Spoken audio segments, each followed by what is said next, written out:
Welcome back to the Sales Genius Podcast. I'm Joe Ingram, your host. Today, we have the incredible Angela Duncan joining us. From overcoming a challenging upbringing in Section 8 housing and welfare to becoming a serial entrepreneur and financial expert, Angela's journey is truly inspiring. Over 25 years of experience in personal finance, she's transformed countless lives and empowered women to achieve financial freedom. Angela has excelled in banking, financial advising, real estate, okay, and insurance, and now hosts the top-rated Empower Her Money podcast. Okay, and in this episode, she's going to share her blueprint for financial freedom to provide actionable insights to help you elevate your financial game. So get ready to be inspired and empowered and just have a blast because she's going to help us. Be right back. Welcome to War Games, hosted by the sales genius Joe Ingram. If you're looking to win the sales battle, then you have joined the right team. In the War Games group, we devise strategies for sales, marketing, branding, mindset, and attitude. We enlist the assistance from the most successful producers across all industries.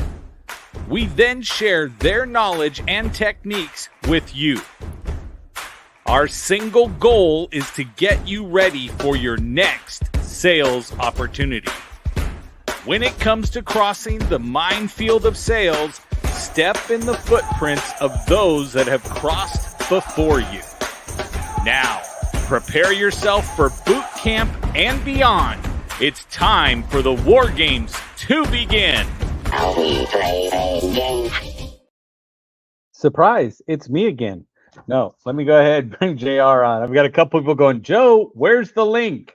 So I just sent that out again, but we already have people watching us. That's grateful for that. Angela, please join us up on the stage. Thank you for being here. I'm going to shift us around a little bit because I'd rather you had the big screen to talk to people. So welcome. Was it accurate on the description? Yeah, absolutely. It sounded better than I could imagine. So thanks for the great intro. It's easy. You gave us so much great stuff to work with. I'm really excited that you are here. I love your focus, right? As far as being out there and teaching people the financial literacy and also focusing on women. Why choose to focus on women?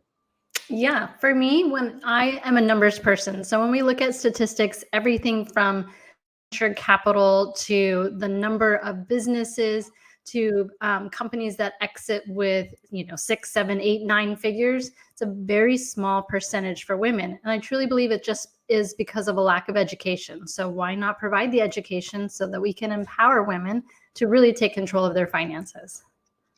I love it. I love it. And we snuck Brian Galke in too, because he was one of those, where's the link, Joe? Yes. So fantastic. So opening up the audience to you, Angela, I want you to take this time. You are now our substitute teacher for Sales Genius Podcast and the private War Games group, but we are out on all forms of social media, and I'd love you to talk to everybody and explain what you do, how you do it, right? What is it that's actually your blueprint? Yeah, we'll dive right into it. Don't give it all away though, right? They need to still reach out to you. Don't do that. Go, I left it all on War Games. I don't know what to tell you. No. So yeah, sounds good. And I really love the teacher role. I mean, that's, a huge part of having a podcast as we get to collaborate and teach other people. And oftentimes I'll refer to myself as a tour guide, and a tour guide is usually bringing you and telling you all the information, but not necessarily selling to you. So tonight will be about teaching, and I'm excited to do that. So I appreciate the opportunity to be on your show. Fantastic. Welcome. It's all yours.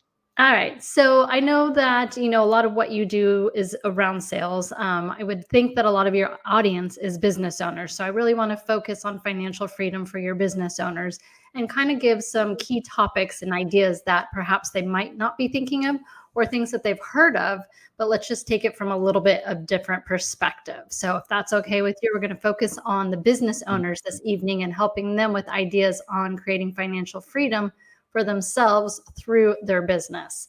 So 100%.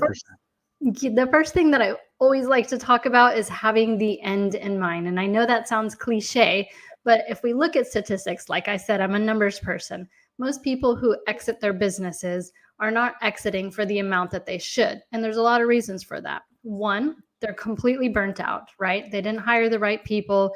They're burnt on the business. So they just want to exit the business, which is the worst time for them to exit.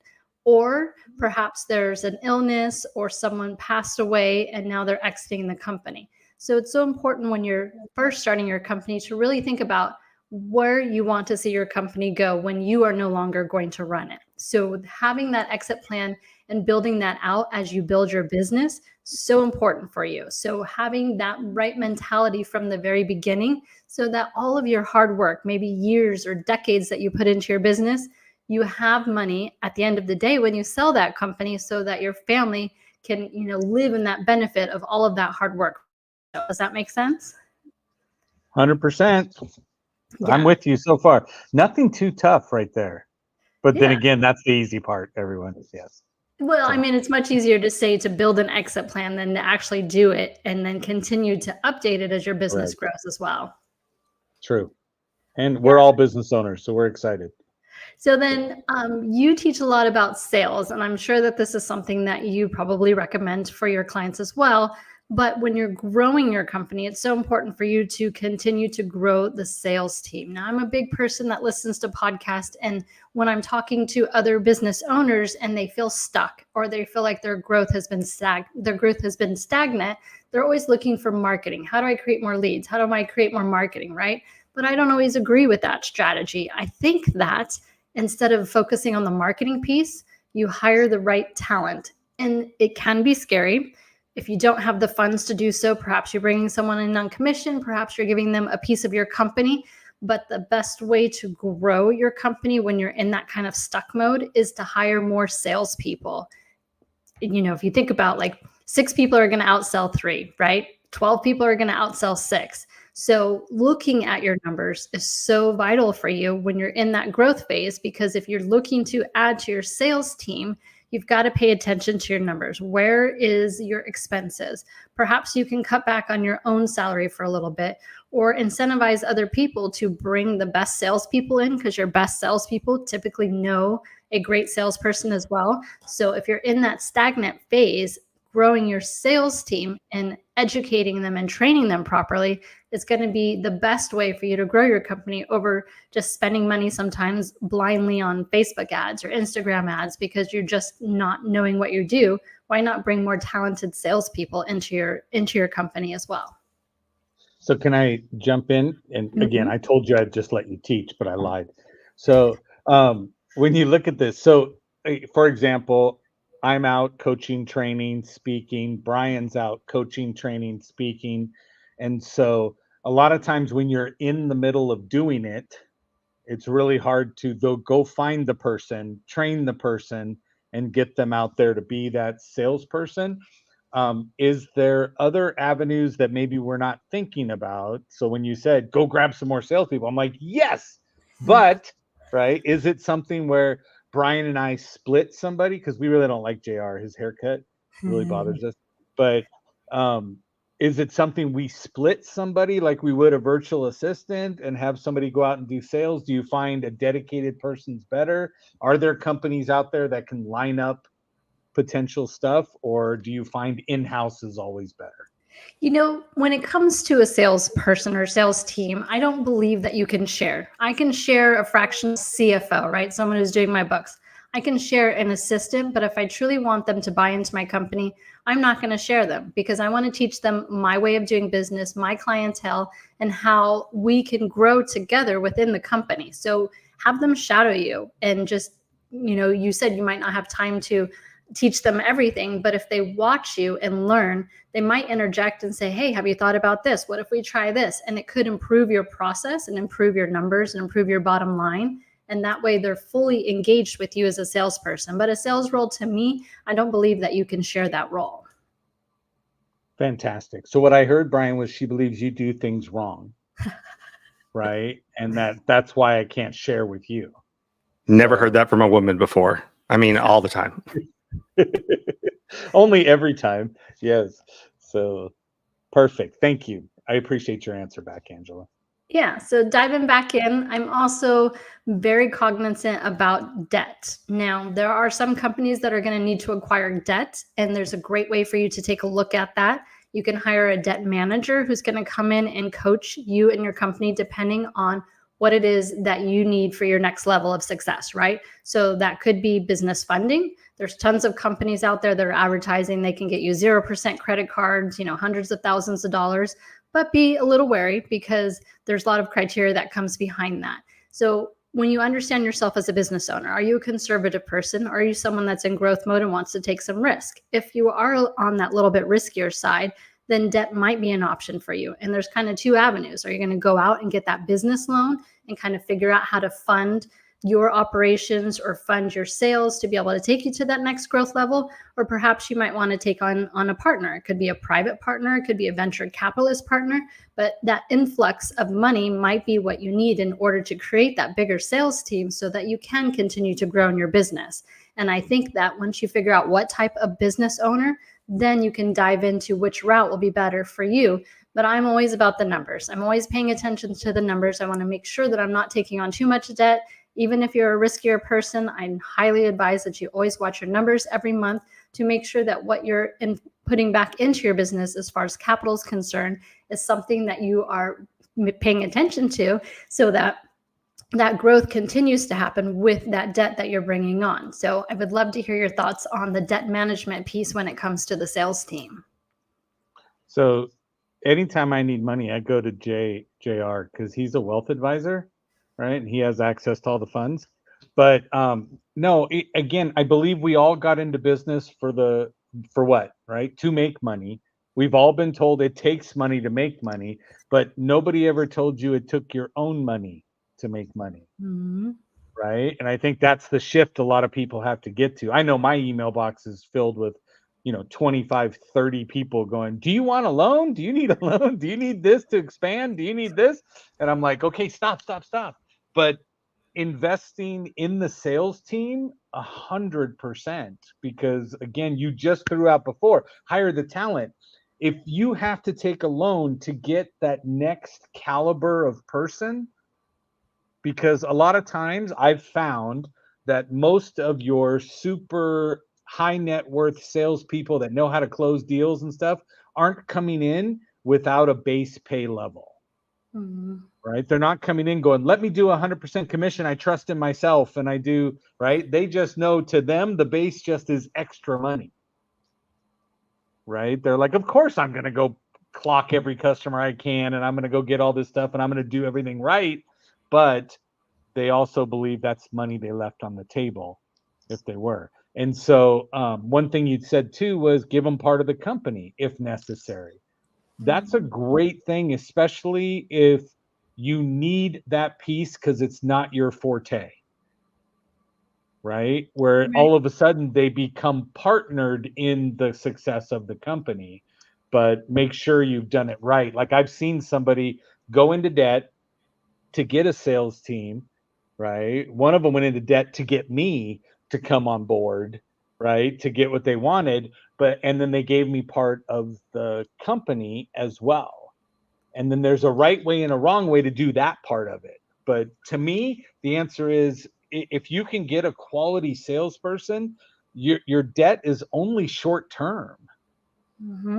Because they're going to bring it right back to you to the point. Now, don't be stupid and not pay it off, right? And just think, let's roll it. Let's get another one. Let's keep going, right? The answer is get yourself to where you're using your own capital. But yeah, there's going to be plenty of times you need to get that sales department up and running. Yeah. And to touch back on the piece, giving them a piece of the company is bringing them in. You can always defer that, meaning they don't get the actual piece unless they've been with you 18 months, 2 years, 3 years, and have performed at a certain level. So it's not something that you have to give away right away, but it could be part of the incentive plan to help them grow with your company, get to those sales targets and those sales levels, and then reward them with having that piece of that company too. So there's different ways for you to approach that 100%. if you do I want to love bring that. someone in. Yeah, the guy who brought me on board said we had to double the company in order for me to get to my target level of ownership, and we tripled. So all of a sudden, from double to triple was my win, right? Because now I was in there where he got to take the full brunt of doubling the company, right? Just paying me the salary plus commission. Right. And so, And how much does that incentivize you, especially as I'm going to prove myself, I'm going to hit the ground running, I'm going to hit this target, let me show you how. right. 100%. I love it. Yeah. I feel like I'm using 100% a lot today. That's I'm gonna have good. to You're change that. I'm gonna great. have to change that. She said she's a numbers person, and my brain said, "Then keep it with the numbers." Yeah. Yes, I love it. Okay, 10 out of 10.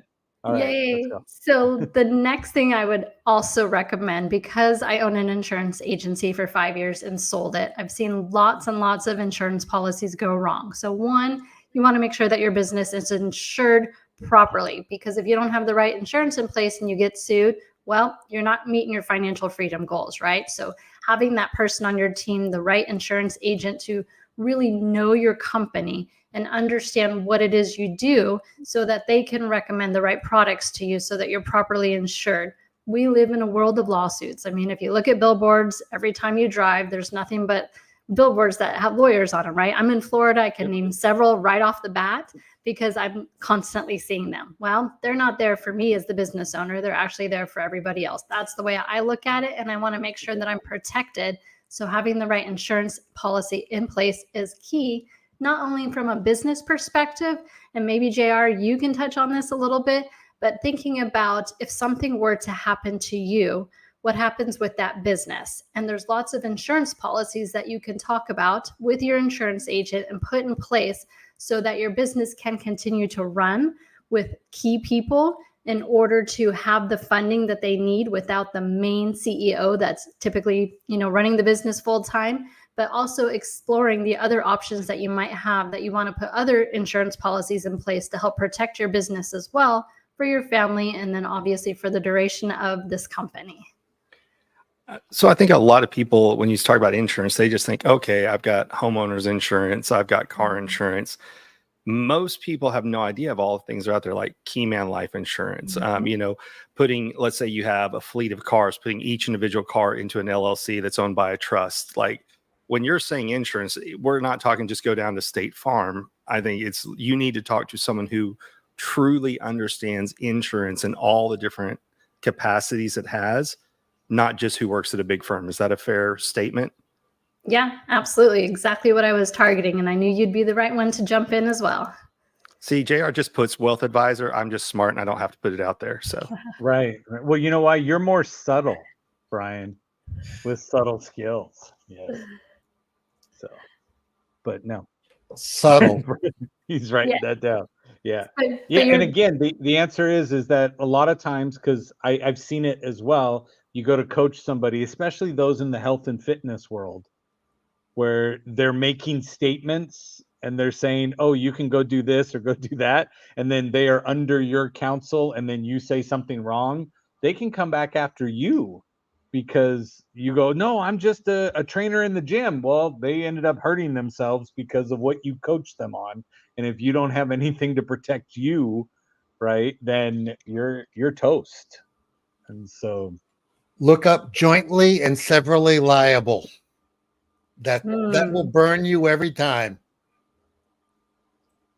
Good information. Yeah. I used to meet with my business owners every quarter and review the numbers with them because, like you said, if you have a fleet of cars, for example, I could input the VIN number into my system and it's going to tell me a value, right? But you know your vehicles more than anybody else. So we've got to make sure those values are correct within the insurance policies. But there's so many little things that you should be meeting with your insurance agent at least quarterly to make sure that those policies are accurate, correct, because your business is constantly changing and you can't expect your insurance agent to know that without giving them the information so that they can give those recommendations for the right policies to be in place for you. And then at the end of the day, if you say no, you want to take the risk and not insure certain parts of your business, then at least you have the information and can make that decision and decide what's right for you and your business. So insurance is very important, and it goes far beyond some of those basic liability policies that some of the business owners just don't know any better. I love this. And we started with it's the blueprint, and she's literally mapping it out for you step by step. Thank you so much. This is amazing. Yeah. And so, when we talk about exits, I know I started with the exit. So let's kind of wrap things up with the exit in mind. When you're thinking about as a business owner, you want to think at least 5 years ahead of this exit that could be happening, right? Understanding who your key people are, making sure that we go back and talk about the insurance on those people as well. But where do you want your company to be? How do you want your legacy to look? And it's the best opportune time for you to exit the company when it's doing well, which I know for business owners, myself included, is so hard to do, because you think that great growth and everything that you're experiencing is going to last forever. But you really need to think that that's going to be the best time for you to sell that company. That's going to be the best time for your employees to continue to grow, is to bring in new leadership. It's the best thing for your clients is to have someone new come in and take over that company. And I'm not talking about right away, right? But before you're ready to exit is going to be the time that you exit. So then you get with a coach or a mentor or someone who's done exits before, so that they can make sure that your numbers are accurate, because that's what we base our exits off of. It's multiples on your numbers, so they have to be accurate. Replacing yourself, thinking about the key people in your company and how, if you do exit, how you want to take care of them. And then what kind of legacy are you going to leave behind? How long are you going to stay with that company after the exit? You want to make sure that in that plan at least 5 years before the time you think you're going to retire, because you want to set up that company for success so that you can have the best number when you do exit, and also that your key people in the company are part of that plan, and that they're part of perhaps either the compensation as you leave, or maybe they want to be part of the company as it goes on. But having that plan in place, or that blueprint, extremely important, because again, we go back to, why are you going to work all of those years and put all of that time and energy into a company and not be rewarded for all of that at the end of the day?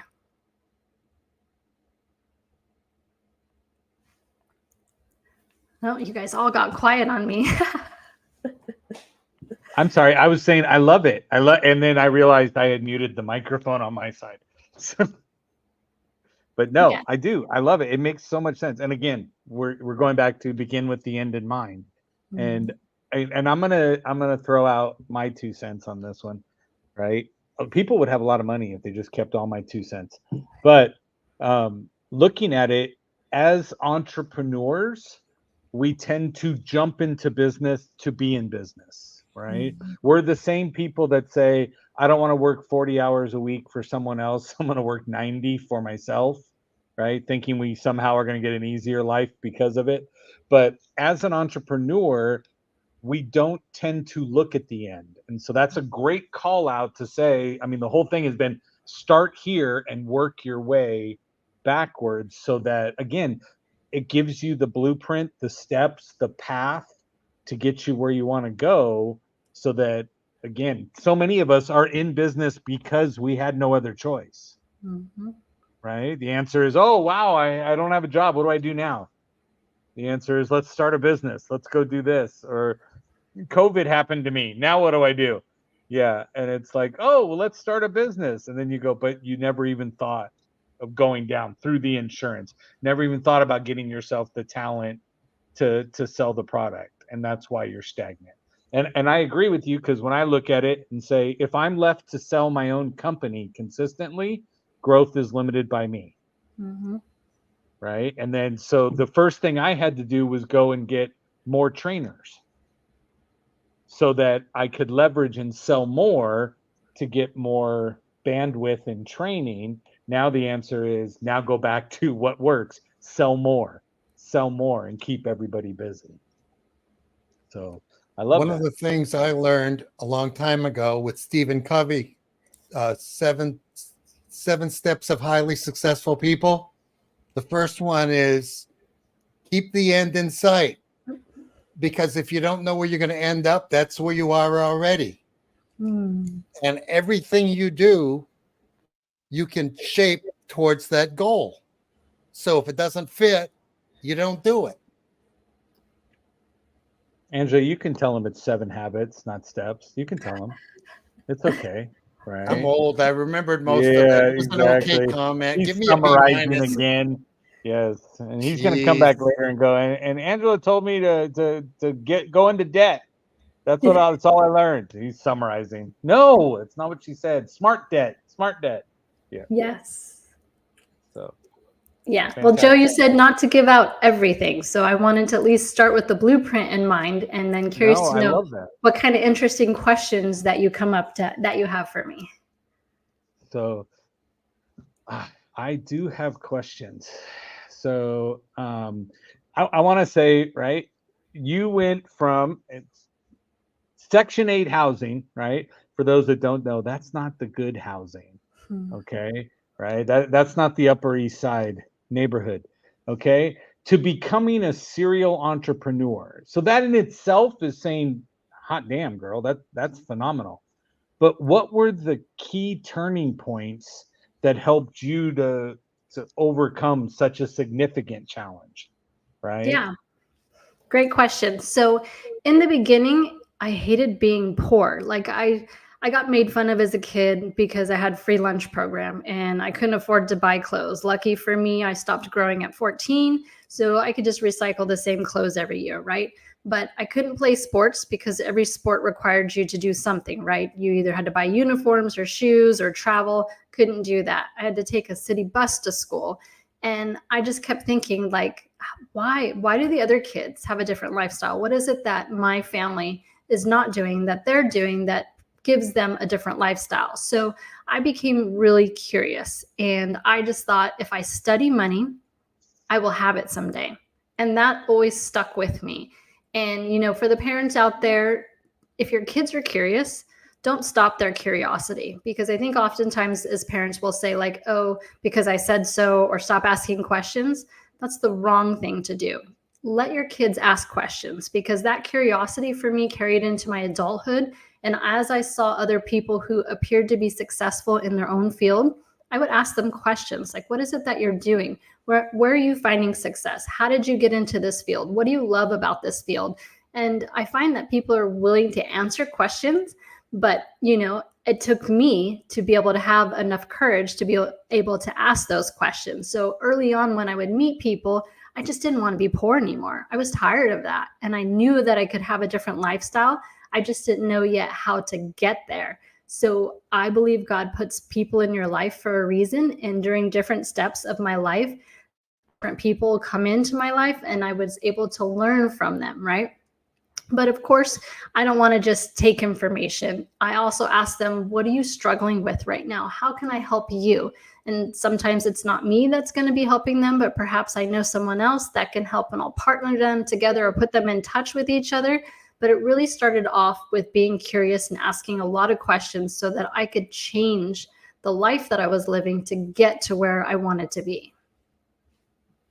Fantastic. So there we go.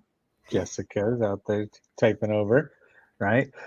One of the things that when I look at things, so Instagram people are popping up too. It just doesn't show it on StreamYard or from something else, but it does have the bio about we're focusing on women. So one of the things that they sent over was what are a couple strategies, right, that we can start implementing now as far as rewriting their own financial stories? Yeah, I love this question. And for me, it was surrounding myself with people. And, I go back again, like, this is another cliche, but think about this. Women, we are servants. We think from the heart, we give from the heart, we build businesses from the heart, because we always want to give more than we receive. And so when you get in the right room with other women who share that, they're going to be willing to help you. They're going to teach you what they learned 5 years ago that will help you today. And it's really up to you at that point to take that information and to put it into action. When you get into the room, especially me, I've been in the finance industry for over 25 years, it's usually male dominated. But I don't think about that when I walk into the room. When I walk into a room, I think about, I belong here. I have information that someone in this room needs, and I just need to find that person, connect with them, and help them build their business. And I know it's going to come back to me in some other form, whether it's going to be with them or maybe they make a connection when they ask me what my needs are right now. But the best place for you is to get started and to start finding those groups of women that are already doing things and that are willing to help and coach each other. Some of them can be free, some of them can be paid, but find a group where you know there's women in that group who are 5 years ahead of you so that they can help teach you, and then you make those less mistakes and kind of get to your goal quicker. But we want to help each other. We're just sometimes afraid to ask. So it goes back to the curiosity and allowing yourself to be curious, but making sure that you give back to those who help you also along the way. That's phenomenal. Now, looking at it too, okay, so it was funny because you said, let's go back to the cliche, right? But let's also go back to Zig Ziglar, who said, if you help enough people to get what they want, you'll get what you want. You're a living testament to that, right? Because everything you're saying, I'm like, so she's still focusing on others. Well, let's hope. What about this? Oh, focus on others. What about this? I focus on others, and it's coming back to you. And the whole basis, I'm going to say, of your Empower Her Money podcast is what? Giving them the information, getting them to say, this is what I have to do. And what I love is that in the podcast world, it's not as draining upon your time. It's one to many that's there, but it also does a lot of filtering for you, right? In the capacity of, if someone listens to me on my podcast and doesn't like me, then I know they're not reaching out to come in and say, hey, I need your help with something. They're going, I couldn't stand you on a recording. I'm sure as heck not going to stand you in person. So, but we still let JR on. But that's where we're at. No, that's phenomenal. Okay. Hey, Brian, any questions? Struggling with mute as well. No, I liked everything she talked about. It is interesting. I watch companies who go, oh, everything's down, let's cut the salespeople. And I'm like, that seems like the dumbest thing. Is you're having money problems, so you get rid of people who are bringing in the money. So I like the idea that she talked about, hey, look, sometimes the hardest thing to do is to spend the money to get salespeople in to grow the business long term. Because I'm literally, if you guys are familiar with the great unbossing that's kind of taking place right now, where they're cutting out middle management at so many different companies, you can do that. But companies that start cutting sales and marketing right away are just strangling themselves. It's just going to be a slow death. So I really liked what you said earlier. Fantastic. JR, can you, before JR jumps in, because we never know how long it's going to be, but she's like, you're really picking on JR. Yes, I love JR. What are we going to find at podcastmoneymagnet.com that's been rolling across the bottom down here? Oh, that's my website? Yes. Yeah, I'm not sure who gave that website to you. I wrote it down because I thought it was yours. No, that's the one that came in on the setup. Oh, So yeah. let's do It's this got a then. picture We're of gonna- her on it. I was looking at it earlier. So it's got a picture of you in a red dress sitting in a white chair. It's got your name on it. Sure as it does. Goodness. Yeah, well, that's a failure of my team, so I appreciate it. But yeah, I don't know what that website is that they designed and gave to you. I definitely don't promote that. Empowerhermoney.com is my website. Oh, okay. Because this one has John Lee Dumas and what have you that's on it. You know, the clips of the videos. Yeah, must be an old website. So my apologies. That's funny. But I wrote it down thinking, oh, I wonder what that is. I got to go check it out. I You're like, figured why it does was he keep doing that? Yes. No, that's funny though. Yeah, no, empowerhermoney.com. Yours is much better. Yours Okay. is much better. Yes, I like that one. So let's do this for everybody else. Let's not go there. That's why it's off the screen now. So let's show that one. Hey, sometimes when we're live, this is real people. We all make mistakes and we own it and Right. we figure out how to, go forward. Yes. That's phenomenal. Okay. So so I would say go there. I got your story. I got bestseller on Amazon. We've got all that there. Wow, you've got so many people with your testimonials on your page as well. So example of services that you have. Yeah. Right now, since I sold my last company, I exited that successfully last year. I am working my podcast and I do a lot of speaking. So I love talking on stages. I love talking about money. I can get really deep into the nitty gritty of things, or it can be just inspirational. So it really depends on the audience. But until my next venture and my next company that I hope to plan and start by the end of the year, this is kind of me taking a little break and just giving out as much information and teaching as much as possible. You are amazing. So now, question: is this still valid? Empower Her Yes. Money Instagram page. Okay. Yeah. Yep. So go Empower. find her on Instagram, everyone. Okay. So on IG, go to Empower Her Money. If you DM WAR, WAR for War Games, right? So at least she'll know where you came from. And right. And then again, it's the best way to connect to another person because there's already commonality. And now she knows where you came from, what you do. If she wants to give you stuff, she can. If she wants to go, hey, this is my new business idea and ask you a question, she won't, JR, but she could. So that's that. JR, you got questions for her? I'm going to stop picking on you. No, it's fine. Angela, I keep learning. I better have everything, all my I's dotted and T's crossed, because my two associates here, they're gentlemen. Well, Brian is anyway. Right. But Yeah.